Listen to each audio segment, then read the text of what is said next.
you, Lord Jesus. And thank you.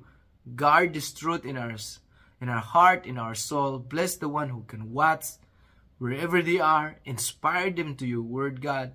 And forgive us for our trespasses, our sins. And thank you, Jesus, for teaching us how to love, how to forgive. And thank you for the work of the Holy Spirit. Thank you, Holy Spirit, that we can live in the truth of your word. And this is my humble prayer. No worries in our heart, because God, you are with us. In Jesus' name, amen. Now, if you have Bible, I would like to encourage you to join with me to read the verse that we're going to share today.